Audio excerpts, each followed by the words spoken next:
যদি কেউ হজের ওয়াজিব তার থেকে ইচ্ছাকৃত কিংবা অনিচ্ছাকৃত, ইচ্ছাকৃত ভুল কম হয়ে থাকে, অনিচ্ছাকৃত কোনো ওয়াজিব যদি তরক হয়ে যায়, ছেড়ে দেয়, এক্ষেত্রে তার করণীয় কী হবে? এক্ষেত্রে অবশ্যই আমি যে পরামর্শ দেব, যার সাথেই যে মুআল্লিমের সাথে হজে যাবে অবশ্যই মুআল্লিমকে সাথে সাথে সেটা ইনফর্ম করবে। জি। সেখানে দম দেওয়ার বিষয় রয়েছে, কোরবানি করার বিষয় রয়েছে। সেখানে আমি দর্শকদের সহজভাবে বলবো যে সেখানে মুআল্লিমের সাথে যোগাযোগ করলে সেখানে এই ওয়াজিবের কাফারা হিসাবে সেখানে দম দেওয়া হবে, অর্থাৎ পশু জবাই করে দেবে।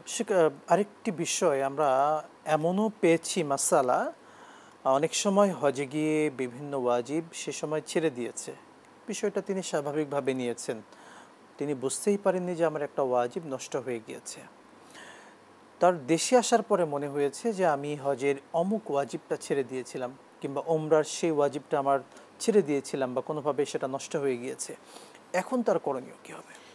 এই মুহূর্তে আসলে কিছু কাজ আছে, কিছু আমল আছে, এটা চলে যাওয়ার পর আফসোস করা ছাড়া তেমন কিছু থাকে না। তবে আল্লাহ রাব্বুল আলামিনের মাপ চাওয়ার দরজাটা কিন্তু খোলা থাকে। জি। কেউ যদি অপারগতার স্বার্থে তিনি জানতেন না, বুঝতেন না, এমন অবস্থায় কোনো কিছু ছুটে যায়, সেক্ষেত্রে তিনি আল্লাহ রাব্বুল আলামিনের কাছে ক্ষমা চাইবেন জি।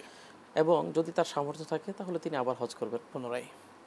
শুকরান, জাযাকাল্লাহ, আপনাকে অসংখ্য ধন্যবাদ, গুরুত্বপূর্ণ সময়টুকু আমাদেরকে দিয়েছেন।